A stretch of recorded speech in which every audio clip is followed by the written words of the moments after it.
Hello everyone, Will Smith here. I'm so excited to be joining you again for Foundations of Faith this year. For those of you that don't know me, I've been in church for over 20 years, working for the church in some capacity. The last 10 years, I was at Mother of Sorrow's Parish in Murraysville as the director of liturgy as well as music.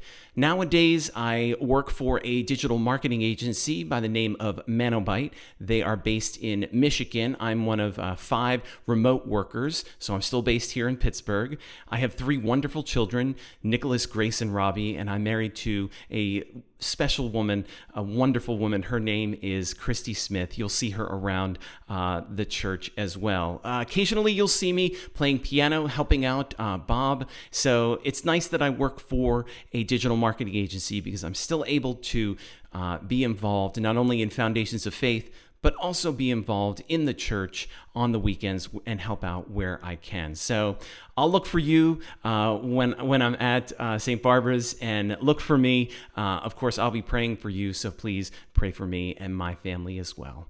And so this year, we are talking about the sacraments, and I want to start by issuing a challenge to every single one of you.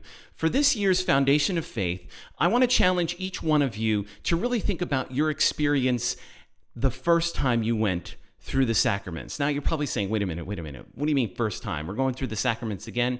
Well, really, we're seeing a lot of the things that we do, or a lot of the things of the sacraments through our own kids, whether they're now receiving the sacrament of First Reconciliation or First Holy Communion, or even confirmation. Maybe you have younger ones who you are bringing to baptism soon.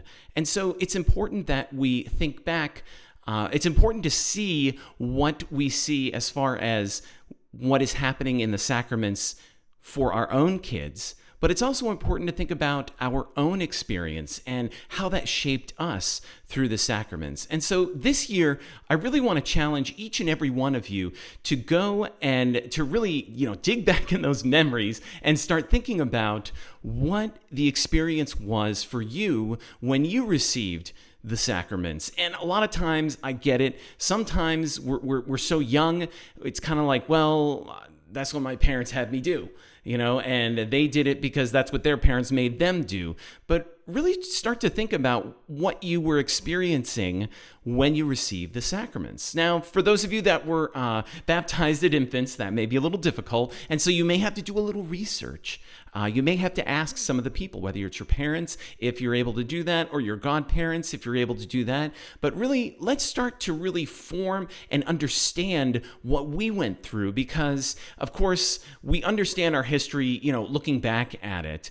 But this experience for the sacraments for you is really what shaped each and every one of you. And what shapes each and every one of you will also shape your children's experience as well as they receive the sacraments. And so that's, I guess I'm giving you 2 homework assignments this year. The first one is this entire year, throughout this entire Foundations of Faith, think about your own sacramental experience. Think about your own preparation, the things that you did. Maybe you had a sister or a nun or someone teaching, or someone in the local neighborhood teaching you CCD. Think back to those experiences and what that was like. Was it all arts and crafts? Was it really, think about those times that maybe you felt really close to God as a child and what was surrounding that. Of course, with any relationship, we have our peaks and our valleys and things that go up and down and everything. And I want you to really try to remember those things and really lock into those memories so that you can understand, especially now as an adult, what that means, and that you can translate that experience and that story that makes you up to your own kids, to your own young people that are in your home. And so that's really important that we do that this year. And so today, we will be talking about the sacraments, and specifically, we will be talking about baptism and confirmation. And what you'll experience in this video is a lot of what I teach the young people who are about to receive the sacrament of confirmation. Now, it's not going to be a full confirmation retreat. I'm not repeating a lot of these things, but really, I took this talk that I give to young people who are about to celebrate, who are about to receive the sacrament of confirmation, and I kind of adjusted it a little bit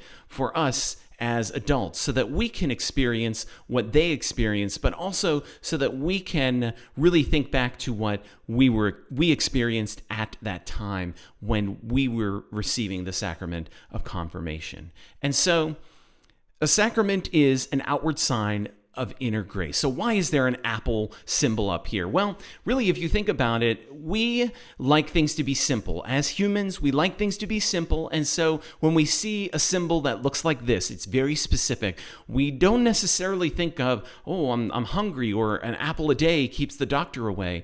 What we think about is really, this is a product that's associated with a company that makes phones, smartphones, and computers, and monitors, and all sorts of things. When we see a symbol that looks like this, a lot of times we may be very overjoyed. We may get a little jittery, who knows? But of course, we know that this is the symbol, or this is the sign for Starbucks. And of course, we know what this sign is as well. And when you're on a road trip and you're hungry, you need to stop, or you need to get gas, but you also want to get some food, you see these golden arches, and you know that that is a sign that that's somewhere where you can get food very quickly, and that you can take care of your needs there, whether it's nourishing or anything else. And so when you see signs like this, it's important to know that we live so much of our life around signs. We've even kind of miniaturized signs as well. Instead of having all the names of different, if we had Facebook written across our entire screen, or YouTube written across our entire screen, our entire smartphone kind of network, how it works, comes down to these small, tiny signs that we see and that we experience. And so, what about this sign? We know what this sign is. And of course, we understand this sign. And as people and as children of God, and as people who live the kingdom life, people who are followers of Christ, we know what this sign means. And maybe you're wearing a necklace right now. Maybe you have that somewhere else. Maybe it's somewhere hung up in your home. And so this sign reminds us of what it means to be a Christian, what it means to be a Catholic, what it means to be a child of God. But a lot of times what ends up happening is we forget this sign, and we just think of it as, oh, it's a nice little accessory that we have. It's something that we wear because, oh, well, it was a gift, and so that's it. But what does it really mean? Do we only think about this sign for an hour on Sunday when we go to church, or nowadays when we hop online to experience church in that way? And so what does this mean to us when we look at a sign like this, like the crucifix? And so when we take that down to baptism, really baptism is where everything began. And this quote, I cannot take credit for it, but this first quote here, "You were loved into the church." This quote is actually from our former bishop, Bishop Malesic. I've heard him say this to so many confirmation classes right before they would receive the sacrament of confirmation. And even though Bishop Malesic is now the Bishop of Cleveland, it's still a great quote. You were loved into the church. And let's keep that in mind, that someone loved you so much that they wanted you to have the gift. Yes, our faith is a gift. They wanted you to have this gift of faith. And so they found godparents for you, asked people to be godparents. And sometimes for us, we remember these things because we say, oh, well, that was easy. I know the process. There is a distinct process that has to happen. But imagine if things weren't so easy. I can imagine those that are going through baptism, or that are having kids baptized, young, babies baptized now, that their experience now with the pandemic, that it's a lot harder. And so, as difficult as it may be, it's still important, because somebody somewhere said, I love you so much that I want you to have this gift of faith. And of course, we as as adults, we understand that. But a lot of times, 8th grade students don't quite see that as a gift. They kind of see it as, well, I'm just kind of going through the process. And maybe that was your experience when you were younger, and I hope that's not the case. But again, that's why I want you to really think back to your sacramental experience, especially when it comes to baptism and confirmation.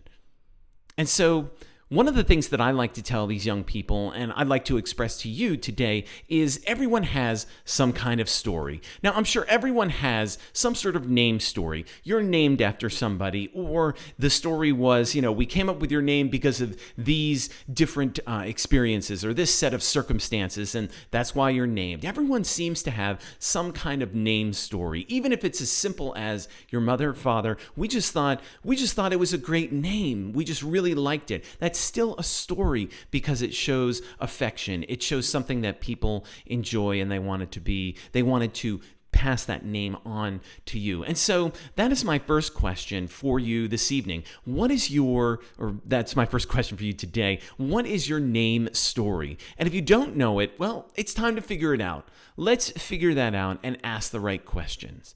Now, for me, my full name is actually William Drake Smith. Now, I don't look like any of these gentlemen, but I do occasionally, as you might understand, I do occasionally get people asking me, oh, well, why did your parents name you after these famous, these gentlemen here? And that's not always the case. My name story, actually, my grandfather was named William Drake, and he had 5 daughters and 5 granddaughters, and I was the first boy to come along, and he said, name him after me. And whether you've heard that story or my name story before or not, I always like that story because I really identify with my grandfather and just how hard he worked and what it took for him to come from Newfoundland to the United States and really start up a family and really get himself up on his feet. And anyway, I could go on and on about my own family story, but I want to ask you what your family story or what your name story is. And then from there, because in the baptism rite, that's one of the first things that we hear is, what name do you give this child? And so you're identifying this child that you brought to the church for baptism because you or someone in your family loved that child so much that you were brought to the church. Or as parents, you brought your children to the church. You were loved into the church. And so we connect this to confirmation because at baptism, someone spoke for you. If you were baptized as an infant, someone spoke for you. Someone said, you know what, we're going to do our best to raise this child in the faith. We're going to have godparents that will bring them, that will help them learn the faith, understand the faith. So we're going to have help there. And 9 times out of 10, if it's possible, the baptism should happen in a full community experience within the Mass so that the faith community that is there, so that they know that this child is new, that this child is brought into the faith, and that this child, it is up to us, the congregation, the faithful, the members of this community, to help these parents bring this child up in the faith. It's not the priest's responsibility. It's not only the priest's responsibility. It's not only the parents or the godparents' responsibility, but really we do this as a community and we bring everyone together. And so when you hear, especially when you hear tweens and teens saying, gosh, I wish you would just treat me more like an adult. I wish you would just treat me more like a young adult. Well, a lot of times that's our opportunity to say, you know what, we spoke for you at baptism, but at confirmation, this journey that we began, this faith journey, this is your chance to stand up and say, yes, I believe. My parents spoke for me when I was younger, or somebody spoke for me when I was younger to bring me to the church, but now I've grown in my faith, and now it's my turn to say, yes, I believe. This is my faith. And one of the things that my wife has said to, and I love this, I cannot take credit for this, but one of the things that my wife has said to our children, and they're all in high school, they've received the sacrament of confirmation, but we have said to them, and I distinctly remember this quote that Christy said, and that was, you need to make your faith your own. It's more than just going through the motions because your parents said you should. There comes a time where, and it could happen now at confirmation, it could happen later in the future. You could have times when you feel very close to God, other times where it doesn't feel like you're very close to God at all. But either way, you need to make your faith your own. And so I really like that quote. And so in your homework assignment, I want you to ask, what is your baptism story? And I mentioned this earlier in this video, but I want you to ask, if it's possible, ask relatives, ask your parents if possible, ask your godparents, what's your baptism story? And it doesn't have to be some great story that, with the protagonists and antagonists and all that good stuff, but it could be something as simple as, man, it was snowing that day and we almost didn't make it to the church, because that's part of you. That's part of who you are. So ask these questions. Where was it? What church was I baptized in? Maybe you've grown up in Western Pennsylvania all your life. For me, that wasn't the case. I grew up on Long Island. And so knowing where my baptism was is different than for other people. Who was there? Who were chosen as your godparents, and why were they chosen as your godparents? And do you still have that connection with them? Or was it somebody that was, it was convenient at the time? And if you don't have a connection with your godparents, connect with them. And then finally, why do you have your name? That's all part of your story and who you are. And so what I want you to do is also consider this. I'm always, my mom always told me, listen, if you can make a day even more special in some way, shape, or form, you should do it, because there are way too many ordinary days. And I can't believe I'm quoting her, because I used to think growing up that was silly. But think about it in this context. We have birthday parties. Why can't, what's wrong with having a baptism party? Get out that baptism certificate for your child. Get out that and find out, figure it out. When was it? And hey, when your baptism comes up, guess what? When your baptism day comes up, you should celebrate it as well. Let's make this a family thing, because it's part of your story and it's something that you should celebrate as well. Because your birthday, of course, that's the day that you were born. And of course, that was, for your mom, that was Labor Day. But for your baptism party, that was the day that somebody loved you enough to bring you into the church. And that is so important to know that, to understand that, to recognize that, and to celebrate that. And then if you have young people in your home that have been confirmed, have a confirmation party as well, because that says on that day that your young person who lives with you, that your child said, yes, I believe. Yes, I am taking this step. I am continuing this journey. And so let's make the ordinary days a little more extraordinary and figure it out. We know the birthdays. Figure out when the baptism days are. And when it comes up, figure out the confirmation days so that you can also celebrate those days, because that is part of your story. That's part of not only your story, but it will be part of your child's story as well. And if you celebrate it, these are the things that make up who we are.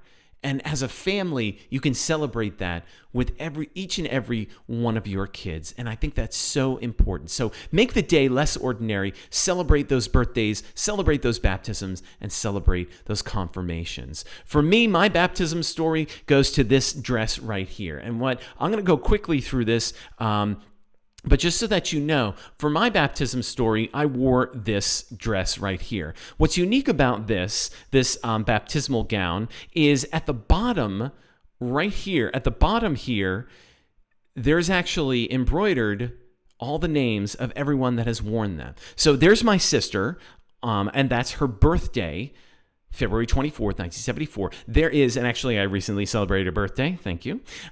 There's my name right there, 10/6/75. Of course, now you all know how old I am and everything. But if you'll notice up at the top, Grace, that is actually, and I'm circling these here for you so you can see that a little bit clearer. And so there are my kids, Nicholas, Grace, and then the R-O there, that's Robbie. But underneath that, Rosemary, that's my Aunt Rosemary. If you notice that is, her birthday is September 7th, 1945. Right next to that is my mom. And so everyone in our family has worn this baptismal gown. And everyone that's worn it, they have their name. And of course, my mother does this. She's not only crafty, but she's the organizer of making sure that the family tree stays nice and strong and that we have these traditions and understand these stories about who we are and not just ourselves individually, but who that affects and the whole tree, whole family tree there. And so there's Rosemary, there's Claire, my mom, there's Nicholas. I'm circling these so you can see it. All in all, there are 29 names at the bottom of this baptismal gown. My Aunt Rosemary is the first one in 1945, and the latest one, we haven't had a baptism in a while. I guess that means we're all getting old, but Grace Bulanowski in 2012. That's one of my nieces there. And so what's your baptism story? Figure that out. Find that out. And then celebrate it. And then tell your kids your story and then tell them their story as well. Because really, even if your child is just getting started in foundations of faith, even if they haven't received any sacraments yet, even if they have only received First Holy Communion or First Reconciliation, no matter what, the preparation for confirmation begins now. Because really, as you know, faith is a lifelong journey. And so that preparation for confirmation begins now. Do that now so that they understand their story and who that is. And of course, when I see them maybe for a confirmation retreat years from now, I may have to change up my presentation because you will have done the work of saying, this is who you are. This is who you are in faith. This is who you are as a child of God, as a prince of the king, as a princess of the king. And so that preparation begins now. And remind them at baptism, someone spoke for you. And then at confirmation, it isn't graduation. Too many young people think that. It's not graduation. Confirmation is your chance to say, yes, I believe, and that you speak for yourself and you continue that sacramental and that faith journey. So why do I have this guy on here? Well, it's very simple. I want you to think of it this way. So this guy, if you've seen this documentary, I believe it's on Netflix. If you've seen it, it's called Supersize Me. And this guy did this documentary, basically decided to record himself eating McDonald's for every single meal, breakfast, lunch, and dinner, for a certain amount of time. And what ended up happening, very quickly, he noticed some changes to his physical body, number one, but he also noticed some changes inside of himself as well. He was getting more sluggish. That's more of a physical thing, but his blood sugar was affected. There was a lot of, how did he put it? He almost started craving that sodium when it came lunchtime, that he was so affected by these meals that because he was having McDonald's, for every single meal for an extended period of time. And so my point here is not to bash McDonald's or anything like that, but my point here is that if you change how you eat, or if you do things that are going to affect you, when you make dietary changes like that, it's very easy to see those changes. If you neglect watching what you're eating, if you neglect how you're eating, if you neglect this, it's very simple and a lot of times very fast that you'll see a change. But if we neglect our spiritual life, that's a harder change to actually notice because sometimes we'll just brush it off and say, I don't need this right now. I will get to God when I have more time. I have a family. I have kids. We're dealing with so much. I'll get to God when I have time. And really, you won't see much of you won't be affected very much by that. Maybe you'll get this sense of that you're missing something, or maybe you'll get a sense of something, but a lot of times it's very easy for us to kind of squash those feelings down. And so my whole point here is, and again, it's not to bash McDonald's, but if you change something in your diet, a lot of times you'll see that immediate change, or over time you'll see that change. But if you neglect and change something in your spiritual life, a lot of times it's harder to see. It's harder to put that to a number.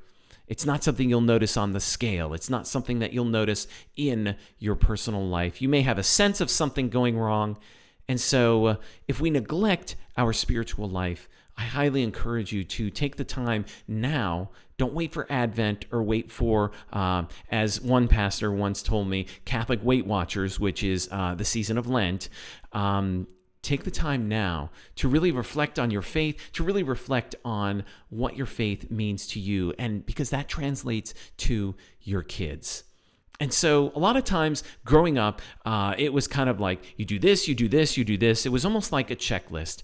Nobody really talked about a relationship with Christ or a relationship with God, with our Creator. And so that was kind of like, listen, all you got to do is just do the checklist, okay? You have your baptism, you go to CCD, you pray when you need to, you have your first reconciliation, you have your first Holy Communion, then you have your confirmation. And of course, that reduces our rich faith to something that is very basic, and it's more than a checklist. These things are important, but these are more touchstones as part of our journey.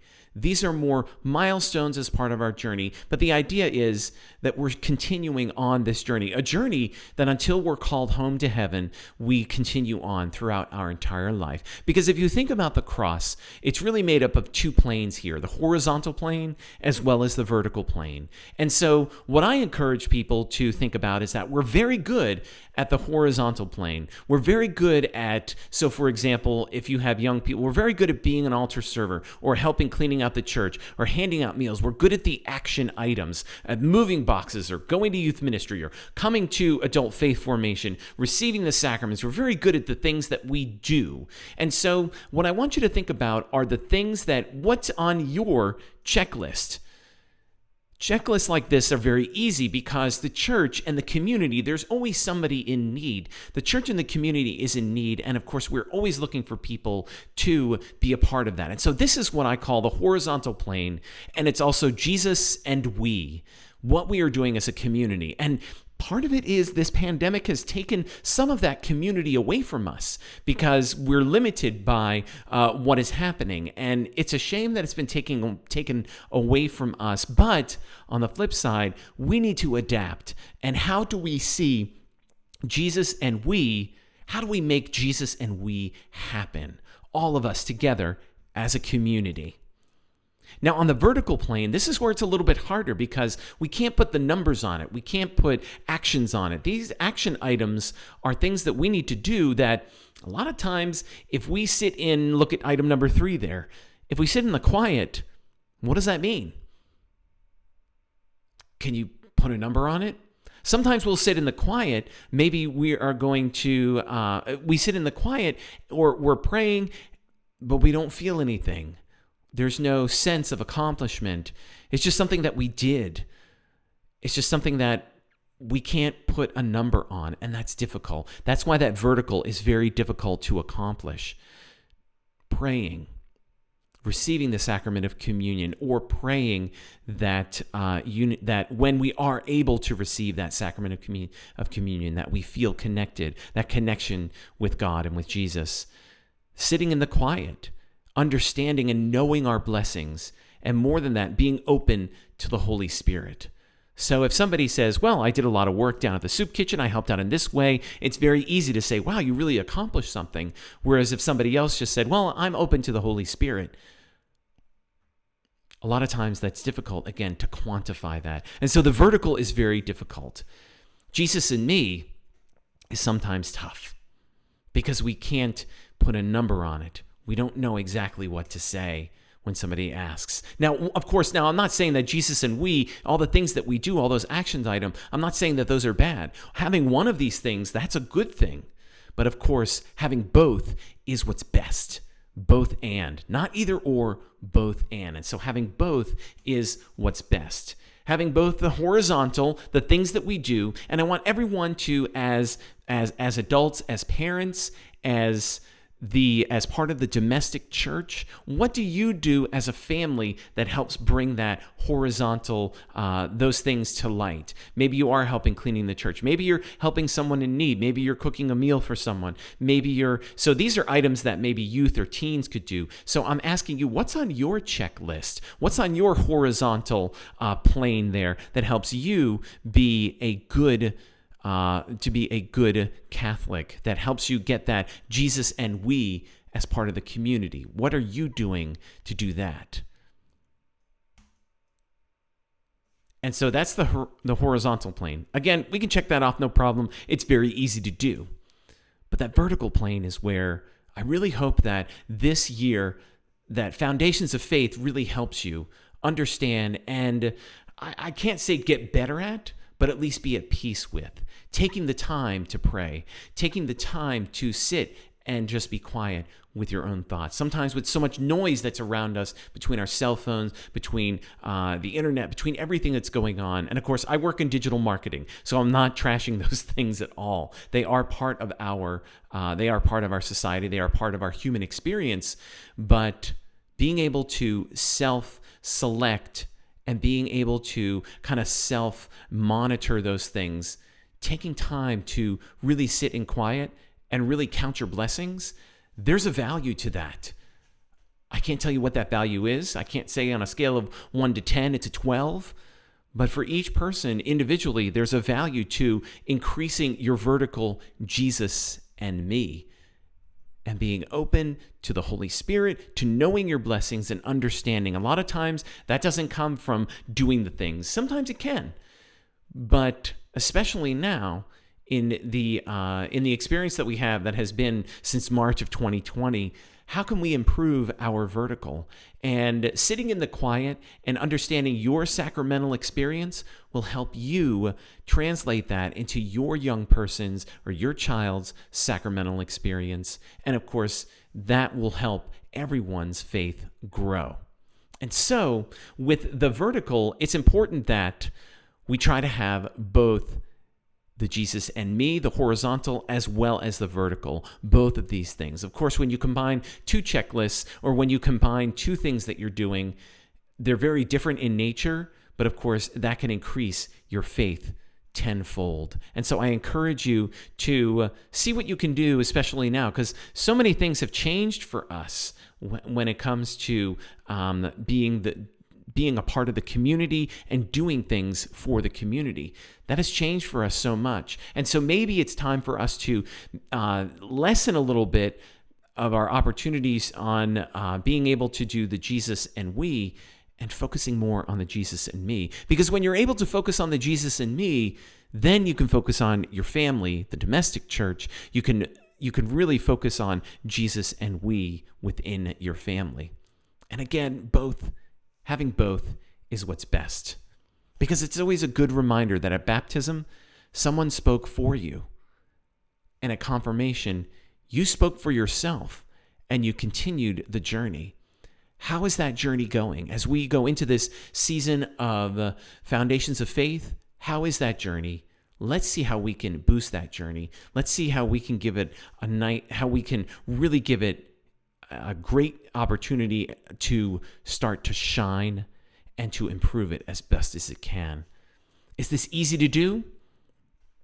No, it's not. But that's why we're challenged to do it every day. And I hope that you have gotten something out of today's talk. I hope that you understand that, yeah, it's not going to be easy to do something like this. It's not always easy, but if we challenge ourselves to look beyond what we're experiencing right now, sometimes we're able to see the peace that happens that a lot of times we lose because there is so much noise, because there is so much happening, because there is so many things that are going on and so many voices that are unhappy, that are upset. Sometimes we just need that quiet.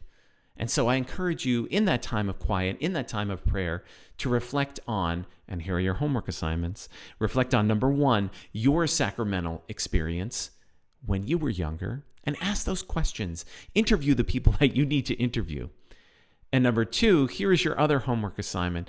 I want you to, and I mentioned this at the beginning of this video, but what I'd like you to do is I'd like you to either, if you have the DVD or you have Disney Plus or you're streaming that, I want you to find the opening scene to The Lion King, and it's about 4 minutes long, because that is what it seems like. It's almost like the baptism of Simba. And as we talk about baptism and confirmation for the month of October, really start off and use that clip to start a conversation with the young people with your young people in your home to start a conversation. What do you think about those things?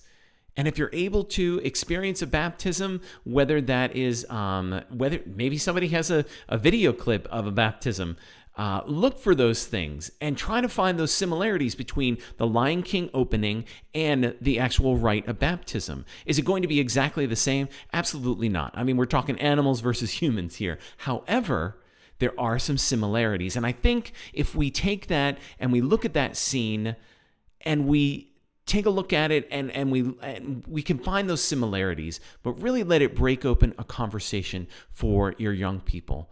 I'm looking forward to seeing you again next month. I hope to see you around St. Barbara's. And until next time, I really hope that we have a great faith experience. Really take that time to explore your faith and how your faith was formed through the sacraments.